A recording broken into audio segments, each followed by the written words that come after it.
Brittany, welcome to this restorative justice life. Who are you? I am an abolitionist caregiver of kids that I gave birth to and kids in my community. Who are you? I am a spouse and like a community member. Who are you?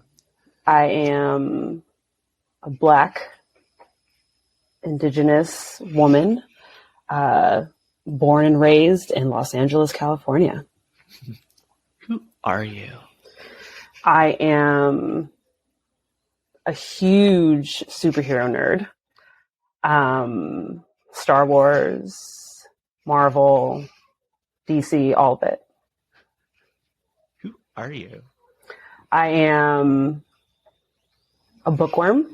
I read a ton of books. Who are you? I am a climate educator, a climate justice activist, and, just a human being on the earth.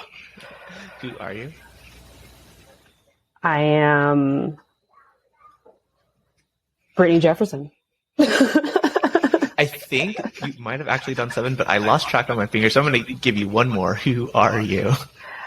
I am a screen studies major, so I watch tons of movies and TV and analyze them until my little heart is content. Beautiful, beautiful. Well, Brittany, it is so good to have you here on this restorative justice life. I told you in the DMs when I reached out and in our conversation before we started recording, I think of all the people who I've had on these 100+ podcast episodes so far, when I think about the person who I wanted to interview, you check so many of the boxes, not somebody who is dyed in the wool, restorative justice practitioner, professional, and philosophy, values, all that, being your experience, but somebody who is in their everyday life across so many of those things, that those roles that you embody, are really deeply thinking about what it means to be in right relationship with people in your community, people around you, and the way that you've expressed yourself about it, specifically as it comes to the intersection of this work and climate justice. I was just super stoked to finally make the IRL or at least virtual connection, as opposed to, just the occasional DM. So thank you so much for being here. I'll say before you respond to that, the other thing that I'm really excited about is that you're going to be offering our community a learning opportunity to get into the details of what it means to teach climate justice education on April 15th in the morning, 9:00 a.m. Pacific time, where we are. And the links to get in on that learning are in the show notes or in the description, depending on where you're listening to that. But with all of that being said, it's so good to have you here. We always like to check in. So good to be here. How are you doing? I'm so excited for many of the reasons why, like you mentioned, it feels really good to, connect with you one-on-one. I've enjoyed so much of what you and Amplify RJ offers and how it connects to the work that I do, and that application. And so it's really great I really look forward to us having this conversation about how our worlds are so interconnected. Yeah. We often start by asking people about, where this journey around restorative justice explicitly or implicitly started for them. But I want to broaden that for you, just because when we're thinking about climate justice, our relationship with the earth is one that's important. Where did your journey with really thinking deeply about what it means to care for the environment start?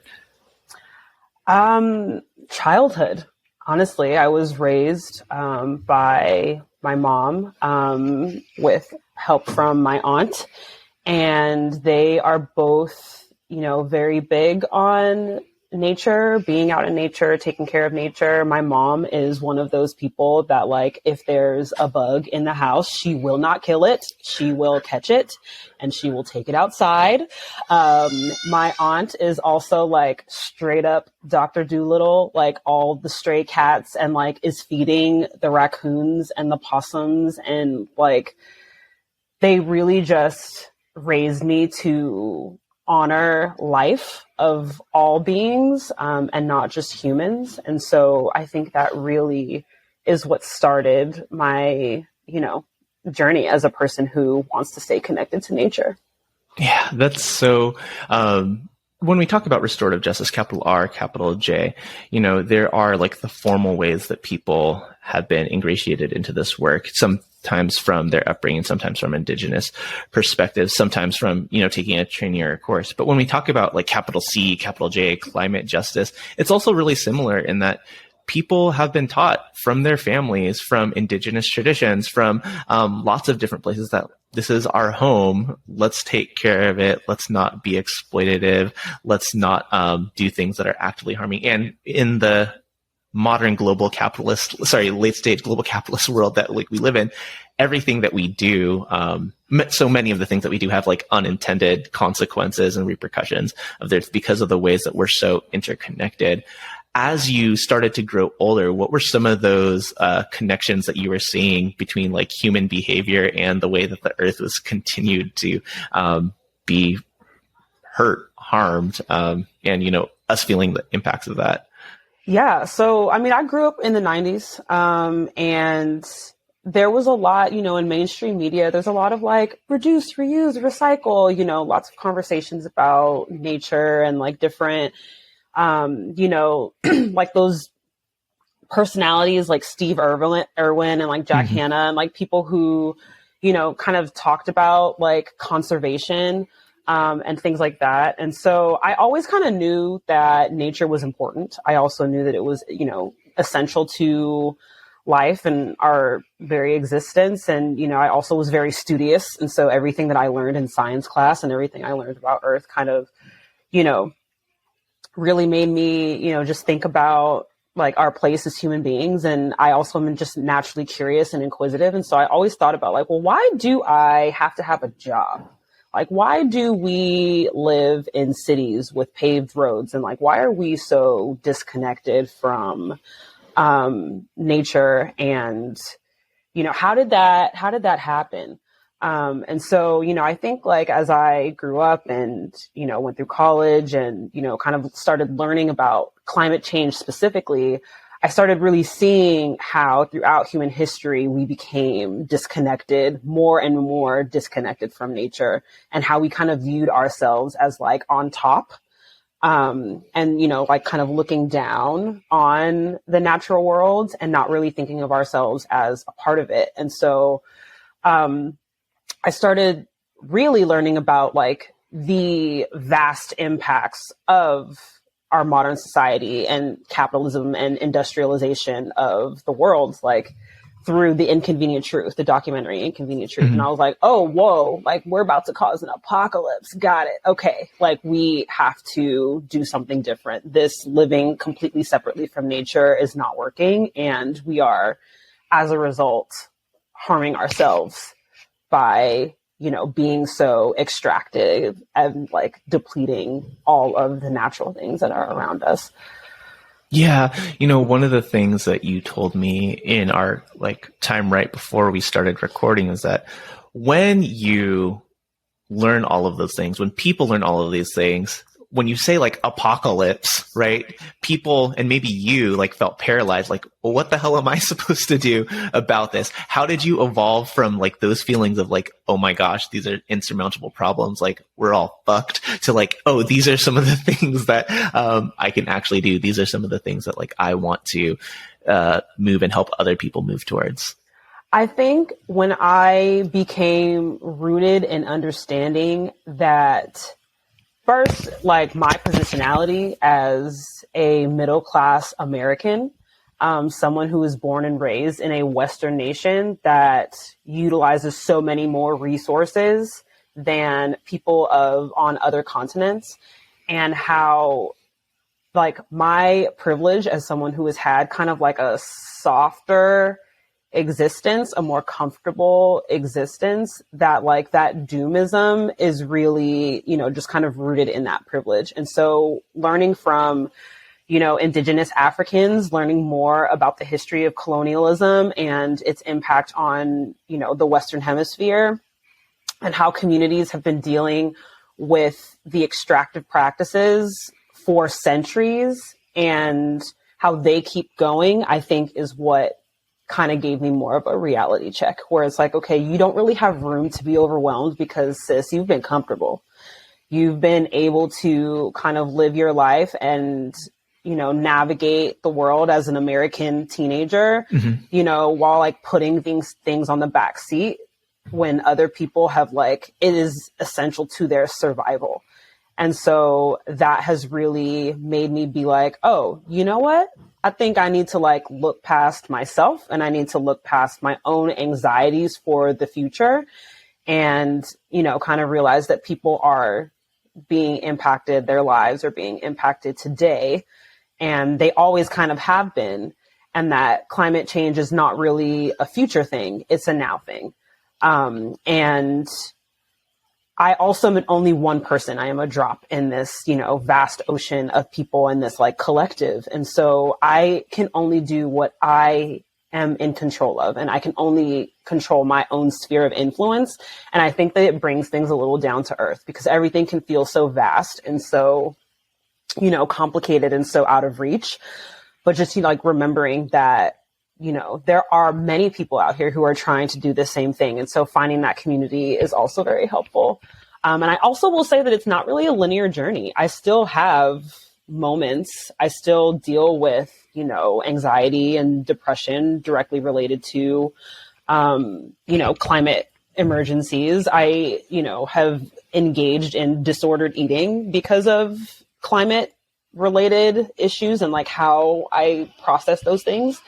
And so, you know, like it's not linear. It definitely is a fluid process that I am always working on. And I also just like want to feel happiness and peace and joy. And you can't do that when you're constantly thinking about the world ending. Yeah. Yeah. Thank you for all of that. And I think, you know, in the form, in sticking with like these things are non-linear, I want to like loop back to, you know, one of the things that you talked about being that there's a moment to feel overwhelmed when you first learn this information. But what I didn't hear is like feeling guilty for like your positionality, right? I don't know if that's something that you experienced and got over, or if that's something that like you just didn't experience. But I also know that some people, when they learn the way that they exist in the world has been causing harm, or they're participating in systems that have caused harm to other people, they can get stuck in that guilt. Was that something that you experienced? Yeah. So, you know, I mentioned earlier, like that I've kind of had like disordered eating practices. Like that was definitely rooted in guilt. Mm-hmm. So, my meat consumption, my dairy consumption, eating food that was in plastic packaging, eating more processed foods, thinking about farm workers and the labor that it takes for me to be able to comfortably go to the grocery store and get whatever I want. Mm-hmm. Also just thinking about like other folks who, and just like the amount of food that gets wasted, in American households, and, you know, access to food and food scarcity in different neighborhoods and communities and things like that. I felt every time I ate something that didn't directly align with being like organic, plastic free, like vegan, anything like that, I felt guilty for eating it. And so the way I rationalized it was, I'm just not going to eat. I just won't eat anything, and then I won't feel guilty. But then, you know, there are health repercussions for that. You know, your body needs food. It needs fuel. I can't play my part. I can't be a part of this collective voice for justice if I'm wasting away and I'm not giving my brain enough calories to function. So like, even just like in therapy, my therapist was like, well, if you want to be able to do this work, you can't starve yourself. Your brain has like, you're probably feeling tired all the time because you're not giving your brain enough calories to function properly. And so then I had to like work through, in the short term, I just need to take care of my body. I just need to take care of myself in order to be able to contribute to the positive change that I would like to see. And I just have to put more thought into preparing and planning my meals so that I can, be nourishing myself. Yeah, absolutely. I think, when people are racked with all these problems in the world and the ways that we're contributing to them, like that can be a paralyzing thing. And I've had lots of conversations with lots of folks on and off air, obviously, about the general state of the world. Yes, like when we're talking about the criminal legal system, punitive ways that we deal with discipline in schools, and just all the things that are messed up in the world. And there's no magical snap of the fingers. Nobody's Thanos here, right? We're not like getting rid of half the Earth's population in efforts to, give the rest of life a better chance on this planet. Just like we're not snapping our fingers and changing cultural norms and mindsets about racial equity or, the rights of queer folks and, autonomy over people's bodies and like all of these things. We're not getting to snap our fingers. And in our efforts to make those changes for a more just and equitable world, we can't sacrifice ourselves, right? There are elements of what we do that is self-sacrificing, right? There are times when we're going to prioritize work over any number of things that are going on in our lives, but we're still whole people. When we're talking about restorative justice, the first relationship that you have is the relationship with yourself. So if you're not doing the things that are going to take care of you as a person moving through the world, you're not going to be very effective at doing the things that you want to see happen in the world. So, whether it is with climate justice, whether it is with, men struggling or wrestling with like the world of misogyny and patriarchy, straight folks dealing with, the hetero patriarchy, white folks dealing with white supremacy, right? Like we are all people who are trapped in these systems, and you don't have to get stuck in paralysis at the enormity of the problem. You don't have to get stuck in the guilt of the ways that you contribute to the problem. What are the things that you're going to do to undo them? What are the things that you're going to do to continue to take care of yourself and live in your values as much as possible? And so I'm curious for you, you're not Thanos, you're not going to snap your fingers. And I imagine you're not out on, genocide of all half of humans, or maybe just like the global north and global west to like in efforts to like solve the climate crisis. What are some of the things that you have engaged in? What are some of the things that you encourage other people to get into? We'll definitely find a community that aligns with like what you're passionate about, because I think people often think that like, oh, I have to like quit my job in corporate America and go like get a climate related job or a sustainability related job or renewable energy related job. And that's not necessarily the case, right? Like dealing with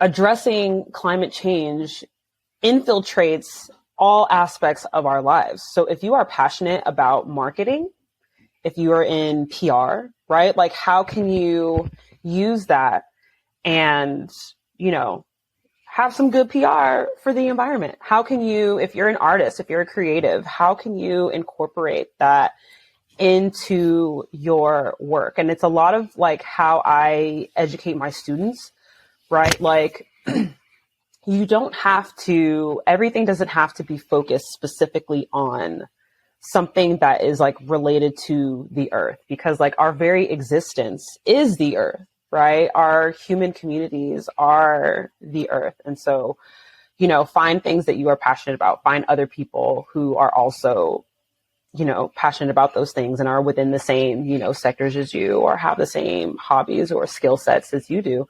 And, how can you apply that to a more sustainable world?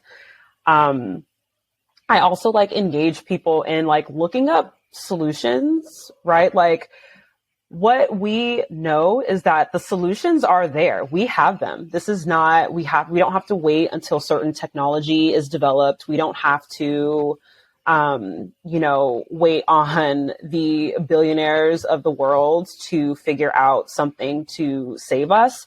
The solutions are there. It's just a matter of funding. It's a matter of support. It's a matter of civic engagement and community engagement and like educating people on those things and then making sure that we are implementing them.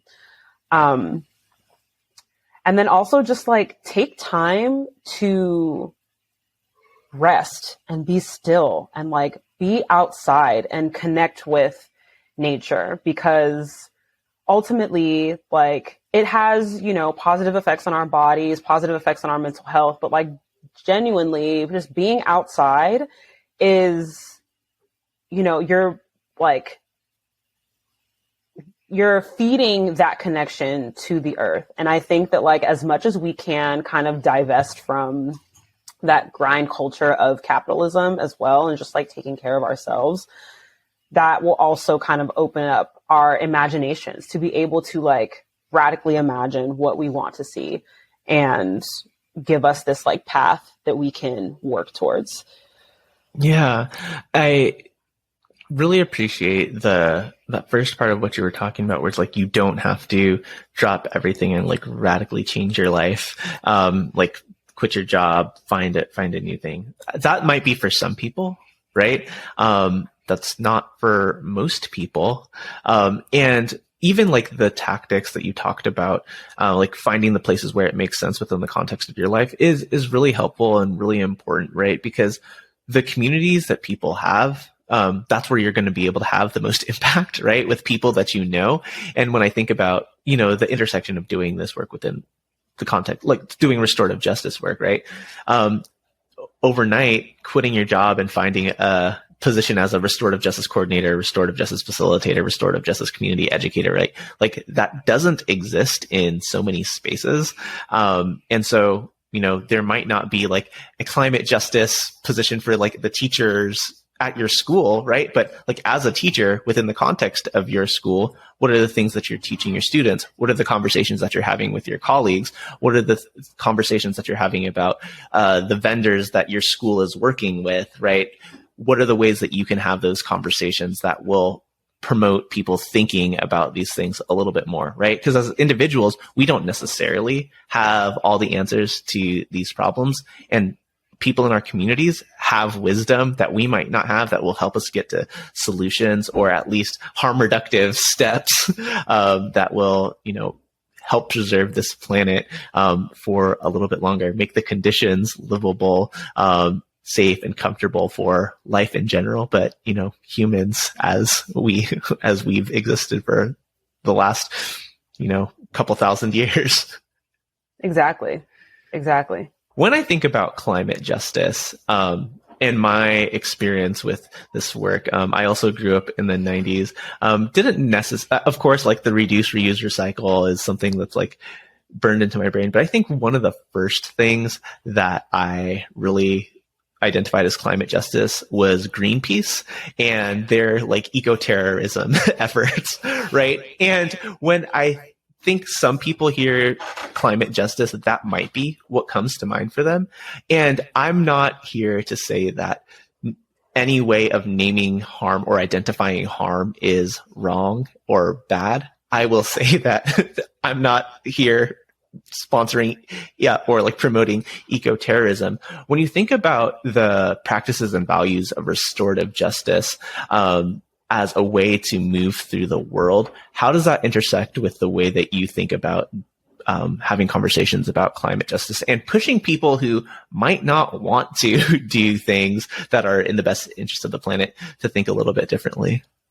Well, when I think of just connection and when I think of interacting with other people, right? People don't like to be told they're wrong, and people don't like to be critiqued in a way that makes them uncomfortable. And oftentimes, like, the stronger your tone and the stronger your stance, the more off-put people are, right? And so I've learned, because I can do that sometimes, like I'm very blunt. I'm known to be a person that often like speaks before I think.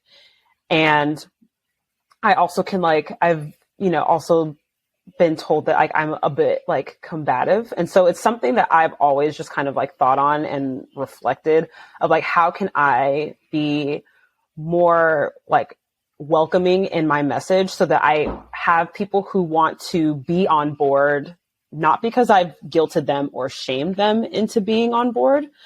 And so you have to meet people where they are. I think that's the big thing. And like understanding, with my connection and like my work and just trying to be an ABAR educator and like trying to implement more restorative practices in my classroom and things like that, like I've realized that, none of us are perfect, right? None of us are, like I don't want to guilt people into making them feel bad for the choices that they've made, right? And also understanding that people make different choices for different reasons and that they are in different circumstances. And so we have to be open-minded and we have to kind of see people where they are. And I think that's where I started. Like I kind of switched my language as like being an advocate and more being an educator. Like I want to give people knowledge for them to be able to make their own decisions. And I think also that we have to think about like our own sphere of influence. We can't control the choices that people make.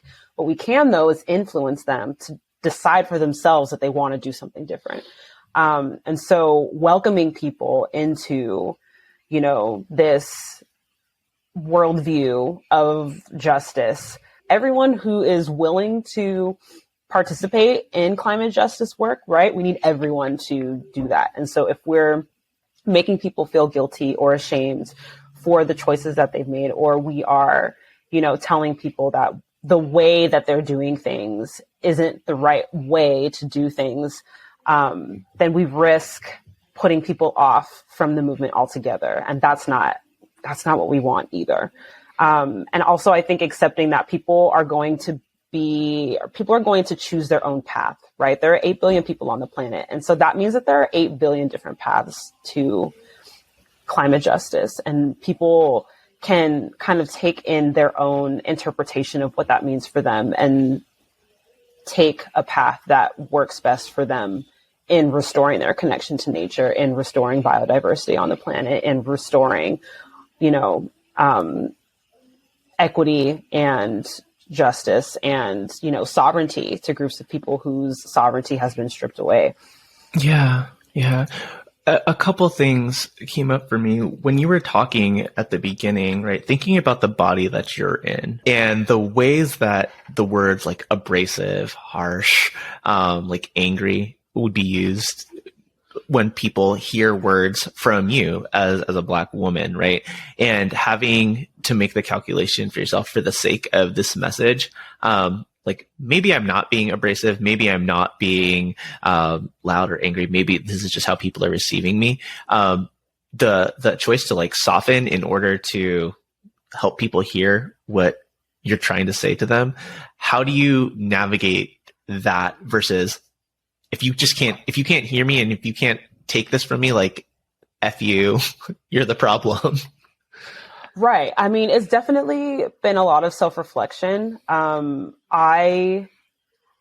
I feel like I've had years of practice in kind of softening my message, right? Like, because it's people who are close to me who have given me that feedback. It's not just, like I've gotten the white tears from colleagues at work. I've gotten the label of being confrontational, and I've, been able to kind of decipher those different interactions. And so I have gotten to the point where like years of practice of kind of being more diplomatic and also being more open, I have been able to identify like, oh no, it's not me, it's you, you're tripping.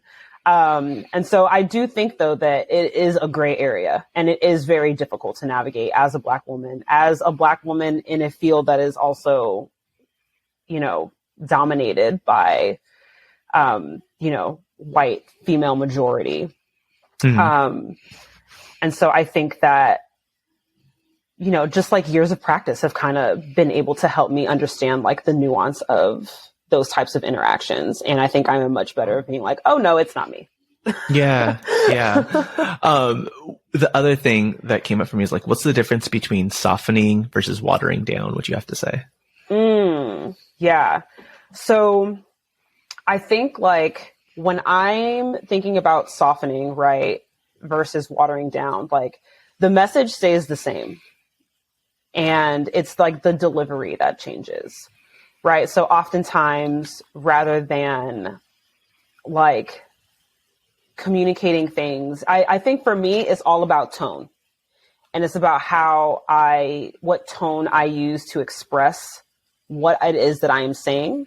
But the message has to stay the same, right? Like, I don't want people to feel as like what I don't want to do is like placate people and like make sure that they feel comfortable. We're going to embrace the discomfort that is, this situation. But I'm going to make sure that I'm, keeping an even tone, that I'm not raising my voice, that I'm not too passionate. I know that kind of, to a certain extent, like, I know that there's going to be people out there that be like, but you shouldn't have to do that. But, the reality is in certain spaces, you kind of do. And as long as the message is the same, then people are going to do with it what they will. Right. And I think what you were saying about 8 billion people, 8 billion different paths, like, is something that we have to consider as well, right? The difference between like tone policing yourself and code switching to reach an end, is there. Like, the nuance is like there is a lot of nuance there. There's a gray area, as you were saying, but having years of experience doing this is definitely helpful for folks. And I think, when we're talking about ideas of climate justice, talking about ideas of restorative justice, talking about ideas that are asking people to change behavior from the way that, one, that society works, and two, that like they've been socialized into doing over the decades of their lives, those are like really difficult things to do. But I'm curious, like, when you're working with younger people, right, who you spend most of your days with in classrooms, without giving away all the things that are going to be shared in the workshop, what are some of the ways that you communicate these ideals, behaviors, values to the younger people who you are teaching? Well, one thing is that as the teacher in the classroom, I acknowledge the power imbalance, and I use that to my advantage at times, right? Like, I am ultimately the last word in the classroom, and like, I want our classroom to be community based, right? So everything that we do, we are going to move through knowing that everything we do impacts everyone in the community. Right. So our behaviors, how we navigate supplies, things like that, is all about making sure that everyone in the community is getting what they need in order to be able to be successful. And also a lot of questions. So for kids, like, I do acknowledge that I have a perspective and that their perspective may not be the same perspective as mine. Right. And that I will offer them what my perspective has shown me and how the information that I give them has kind of shaped that. But it is going to be up to them to kind of shape their own perspective with the information that's being presented in front of us. And by asking them questions, that I think has been the best way to help them kind of synthesize through what we learn.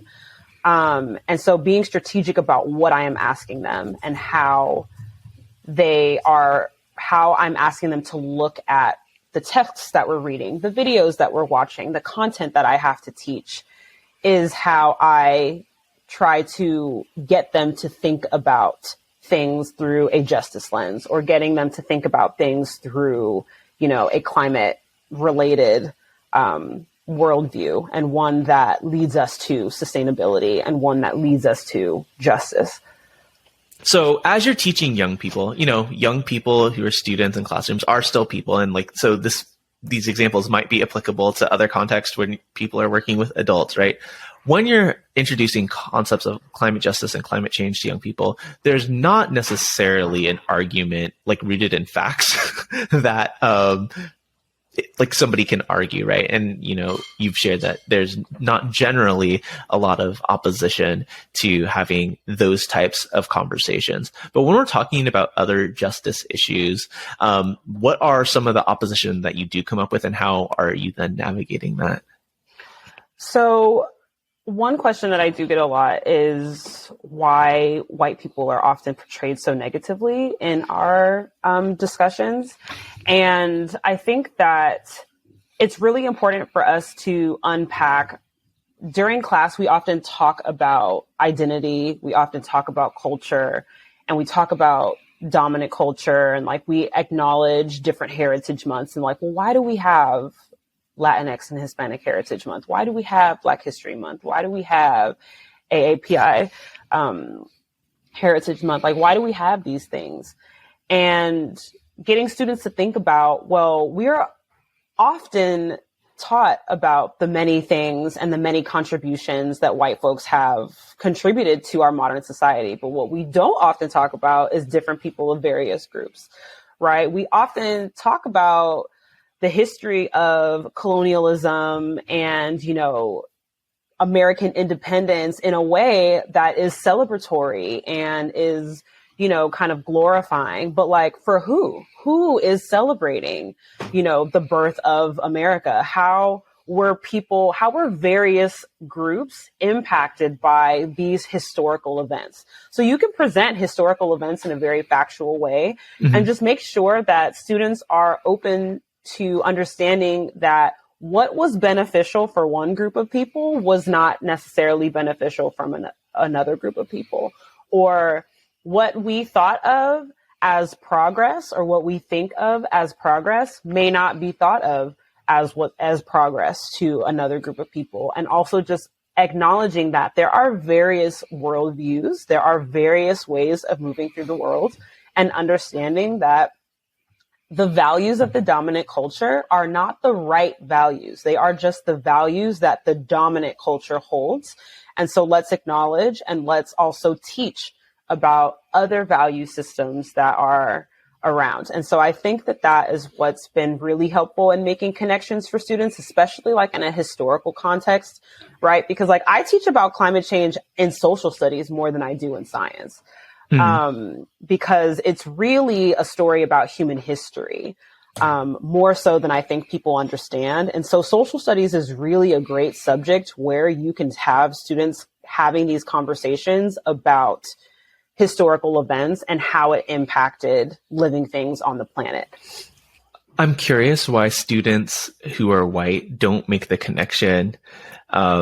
And you might not be able to answer this. I'm not trying to put you in a white body, but like why they're not able to make the connection between like, hey, we're talking about white people in a quote unquote negative way, the same way that we're talking about people in general and the behaviors that we do to harm the environment in like that same like negative way. It's not about like you're bad people, but it is behavior that you engage in and systems that we participate in are causing this harm, like not being able to make that separation. Like, is that something that you've experienced? Is that a connection that your students have made or have had trouble making?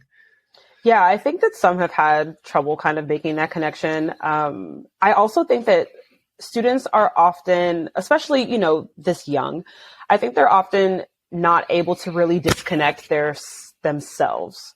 Right. So like we are talking about, because ultimately we're not talking about every single white person in Europe when we're talking about colonialism. Right. What we are talking about is colonial institutions, and we are talking about players within that. Right. Who like benefited from that. And I think what is difficult is being able to separate their own identities with those people while we're talking about the history. Because it is often white students who have those questions. And the students of color that I teach are often on like the opposite end of the spectrum.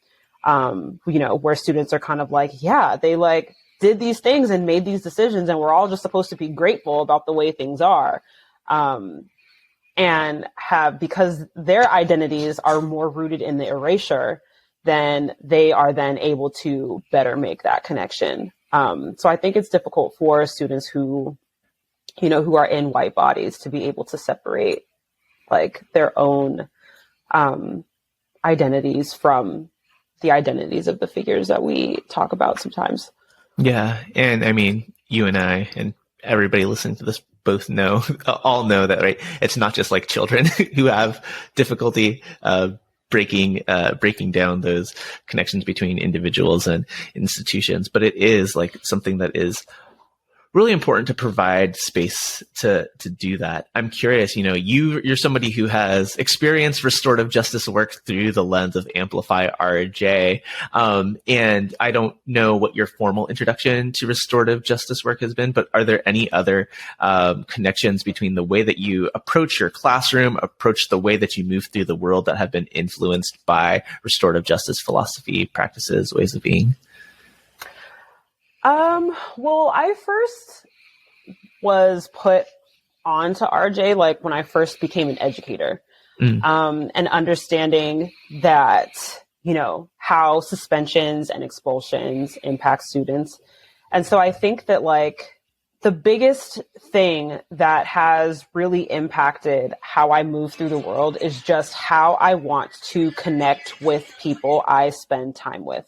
How I want to build relationships with those people. And it's just punitive measures don't do that, right? Like just constantly kind of doling out punishments for students who are not complying doesn't build those quality relationships that you truly need in order for them to want to learn from you.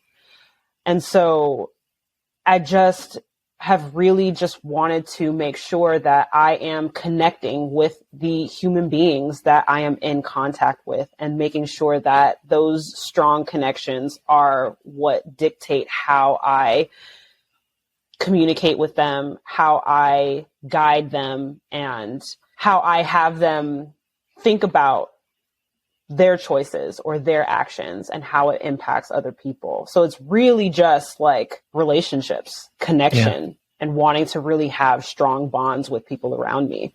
So then how is that manifested in your classroom?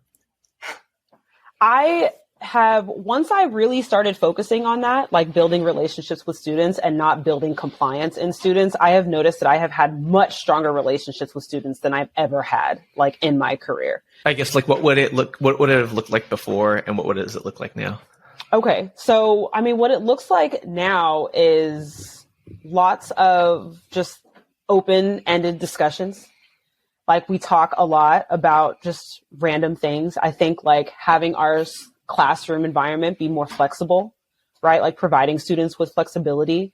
It also just kind of looks like me being able to be authentic with students and not necessarily having to like put on this show or like this face. I think before it kind of looked like straight lines, and, quiet working time and, more like structured and like efficient transitions and things like that.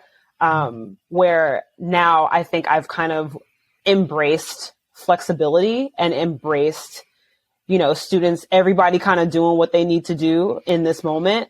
And we still are able to get what we need to get done. Yeah.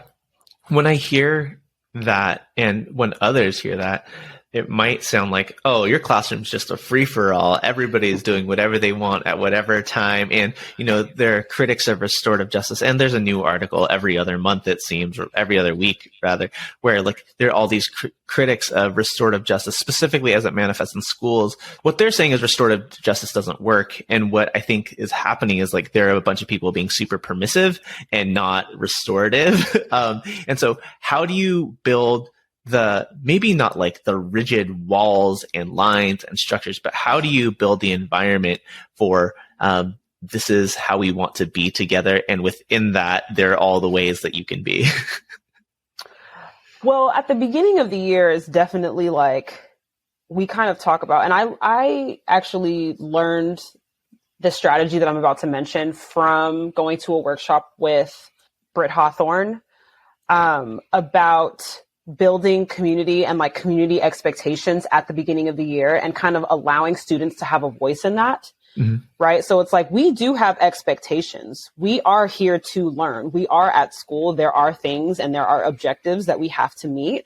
But what are the best ways that work for you? Or like thinking about how are the actions that we take in the classroom, how are they impacting other people? And so how can we make sure to collaboratively build these expectations so that everyone in this classroom environment gets what they need in order to be successful?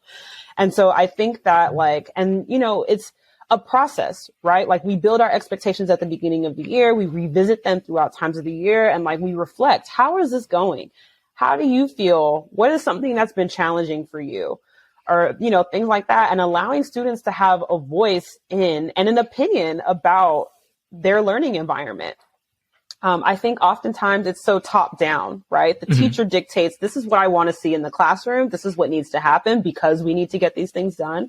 And students don't feel any type of autonomy over their environment and their education and their learning. And I think especially like in 5th grade, these kids have opinions. They know about themselves. They know what they like. They know what their strengths are. And we want to be able to work with that. We want to be able to build that. And we don't want to have to kind of like hammer the square peg into the circle type situation. We want every student to be able to fit into a learning model that works for them. Yeah. And while, you know, one of the first things that you shared is like, you know, abolitionist being a, you know, core part of who you are, while we're not burning down the institution of schooling, right? That is your job. That is your livelihood. Like, what are the things that we can do to give life within these death-making institutions? And, you know, thank you for that model, right? Making community agreements, where there's so much collaboration between everybody in the classroom, or whatever community you're defining is such an important part. You know, it falls within the trunk of the restorative justice tree that we talk about at Amplify RJ. But yeah, thank you so much for that model. I'm curious, right? Climate justice teacher and then mom is the last part of your IG handle. How is that manifested in the way that you parent? Well, it's a lot of, I like define the way I parent as authentic and open. When I was raised, there were certain aspects of the way that I was raised where like there were certain questions that were just kind of off limits. And I don't necessarily want that for my kids because I felt like that kind of hindered what I knew about the world. And then it like impacted the decisions that I made once I became an adult and once I had more independence and freedom. Yeah. Like what kind of questions? Questions around bodies and drugs and, you know, things like that, like things that are very like taboo, tattoos, you know, things like that. Like, it was just kind of like, oh, you're so young. Why are you asking me about that? And it's just like, well, cause people talking about it. And so I always want my kids to be aware of things that are happening around them and be able to feel like they are equipped with the information that they need in order to be able to make a decision that isn't like, oh, my mom's going to kill me if she finds out. You know what I mean? And like, I also have always wanted to be the parent where if my kid is in trouble because they're doing something, they've made a decision or made a choice that is not necessarily the best and has put themselves in a compromising position, I do not want them to avoid calling me because they are afraid of my reaction. I want them to call me because they know that I will support them and that I will help them navigate through the situation. And then, you know, I also am still big on accountability, right? But I also don't want them to feel like they are not able to experience the world because I am shielding them from everything. Yeah. And so yeah, go ahead. Every time someone says the word accountability on this podcast, we have them define it. So when you say accountability for your children, what does that mean for you? It means like taking responsibility for the choices that you've made and realizing that those choices have impact, whether it's on you, whether it's on someone around you, whether it's on someone in the family. And how do we then move forward so that we are not continuing to inflict the same harm? Or how can we learn from this moment so that when we do inflict the same harm, we are able to try our best to kind of repair that? Yeah. Yeah.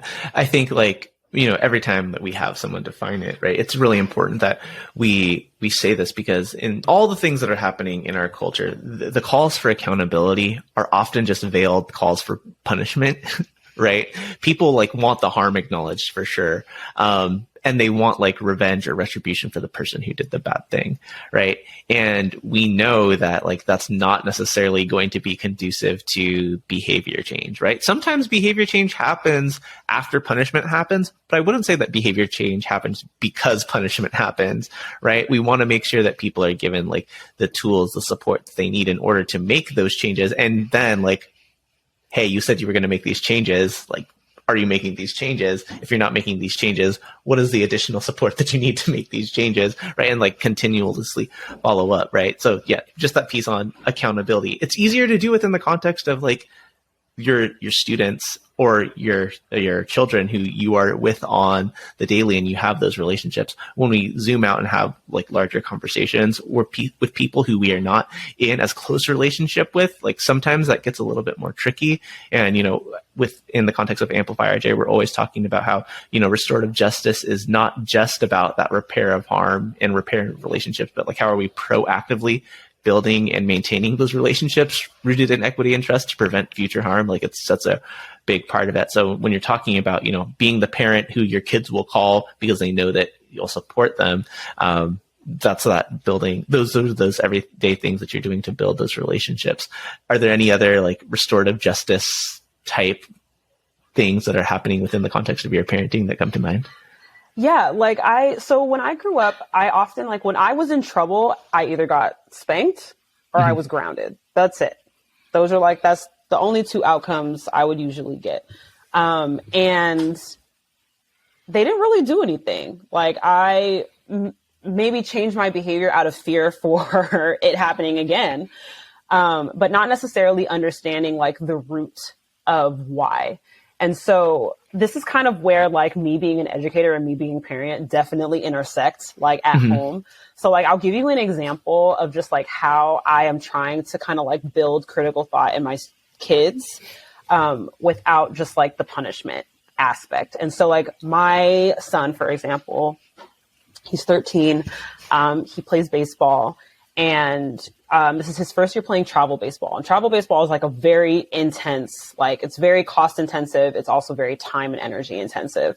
And his equipment costs the total of just his bats and gloves alone is probably $1,500. It's a very expensive habit. And so he had some trouble where, he just wasn't being honest about working out and doing some of the things that he's responsible for doing. And so what I did is I kind of gave him a lesson on the difference between rights and privileges. So I had him look up the definition of rights, look up the definition of privileges. And I said, okay, you as a person, as a human being that I have chosen to bring onto the earth, what are some rights that you have that I have to give you? Right. So he had to make a list: food, clothes, shelter, so on, education, so on and so forth. And then I said, okay, now privileges, right? Now that we've defined privileges and we know that those aren't basic needs that you need in order to live, there are things that you get access to because I have access to them. What are some privileges? So he's okay, I got my own room. I got a TV. I got an Xbox. I play any sport. I play football, basketball, baseball, this, and that.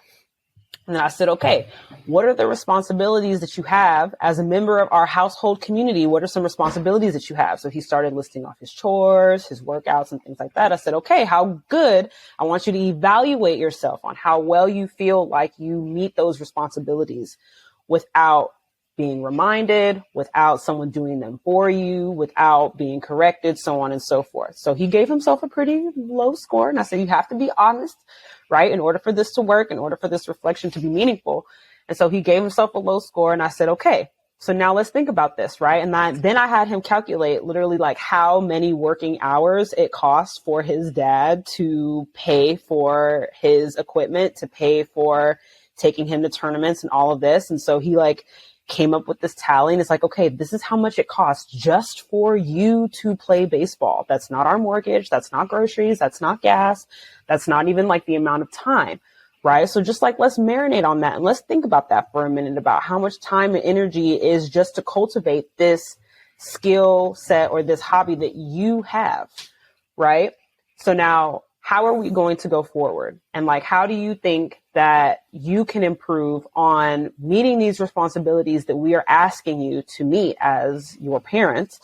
How can you like better meet them? So he's like, well, maybe I'm focusing too much on like my TV, my Xbox, and this and this. I said, okay, so what are we going to do? Okay, we're going to take away some of these privileges so that we can focus on building these responsibilities. And when we build our capacity to do these responsibilities, we can earn these privileges back.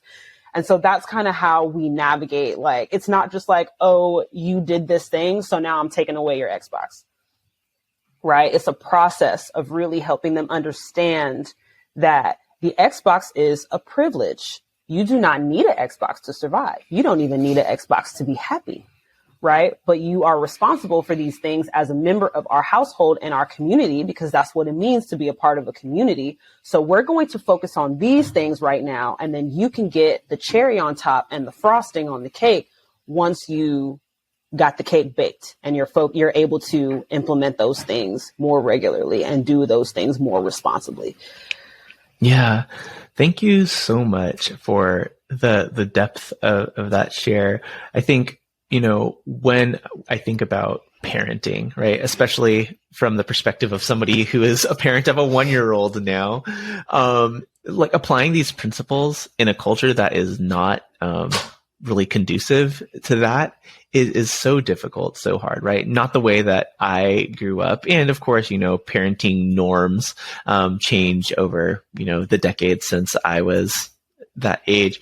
But I think about the manifestation of like getting your Xbox taken away, like looking very different depending on like the conditions, right? I'm someone who is not like wholesale opposed to like suspension from school, right? And that's controversial, like as a restorative justice practitioner, right? The actual function of suspension is that, you know, you are taken out of your learning environment. You are not allowed back onto campus. Sometimes people just need time and space from each other, right? And if we're having a conversation about like, you need time and space away from this so you can work on these things, and we're giving you support to work on these things, I think like that is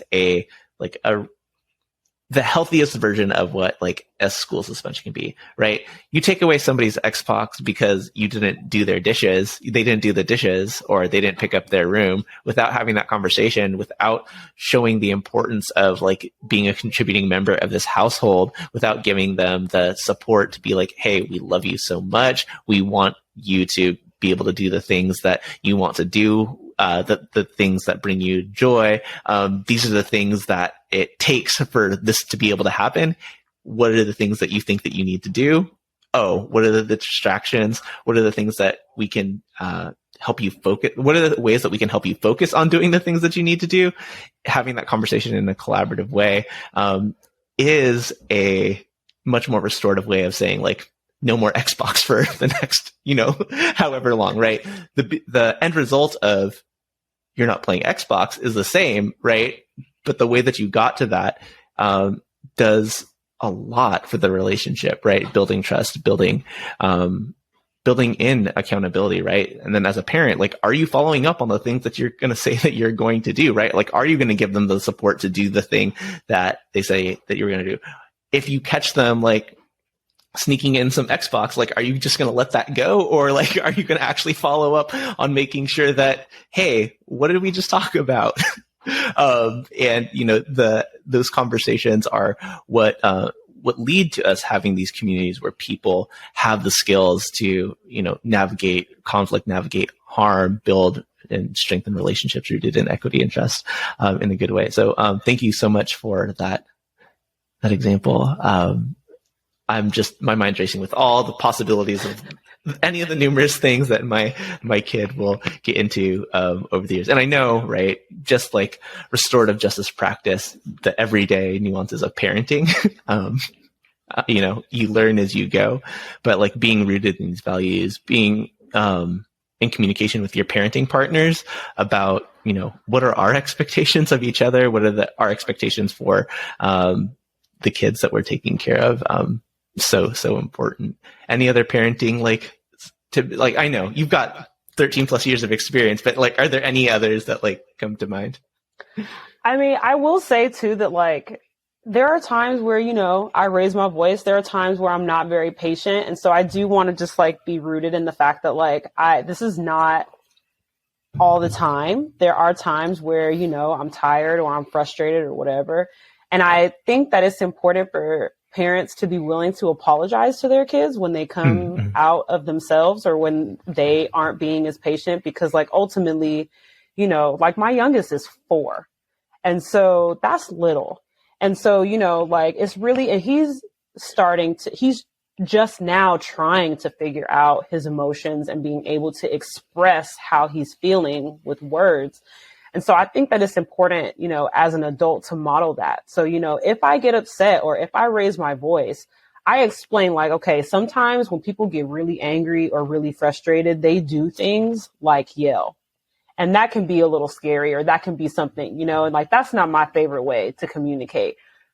But I also have had to communicate this direction or whatever 5 or 6 times. And so I'm feeling very frustrated by the amount of times I'm having to communicate this with you.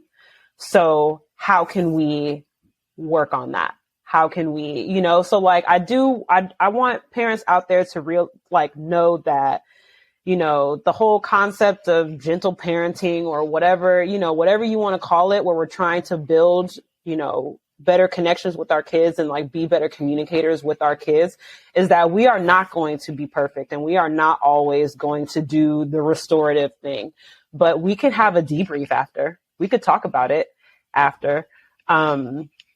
And so being able to kind of better understand each other and then going forward, I think is really important.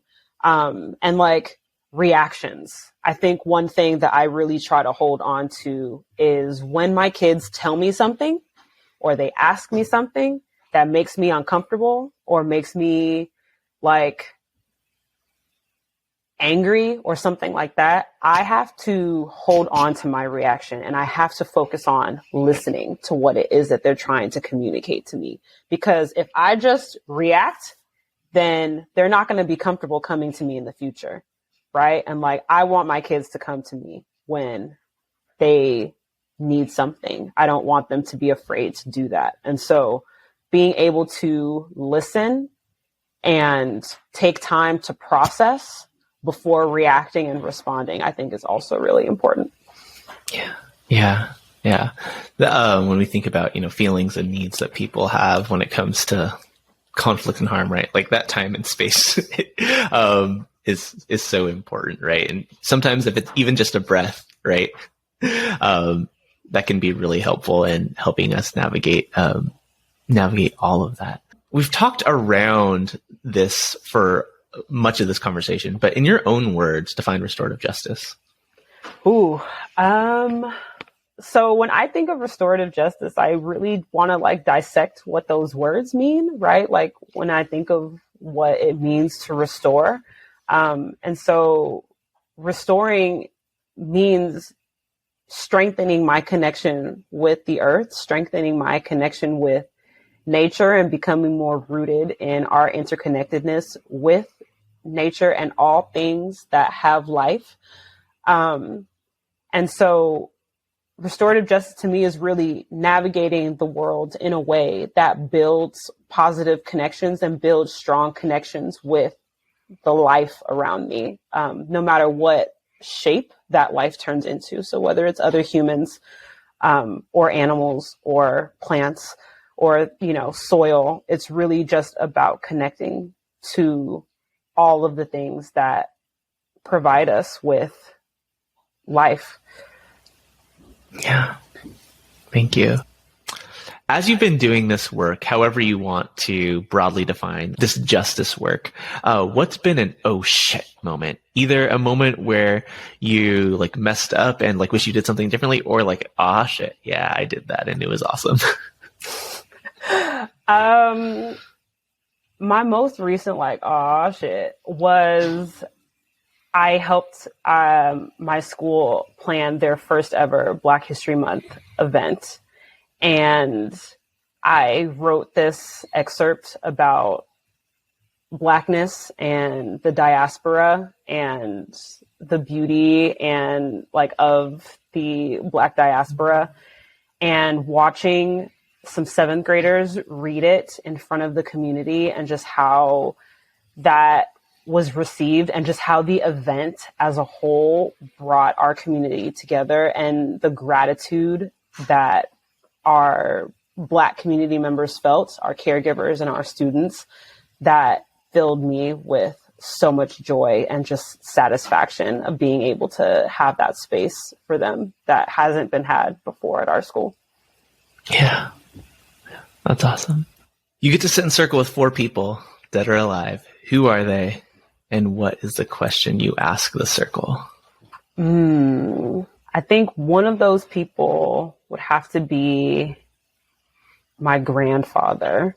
Another person, it would probably be like other historical figures that have like throughout their life. So maybe like, I feel like this might sound cliche, but like Harriet Tubman, Martin Luther King, Marcus Garvey, like I want to know how they were able to how are you able to find peace and joy and happiness in a world that feels so chaotic and that we often feel so burdened by what we witness around us. Like, how do you find peace and joy in your daily life while doing this work?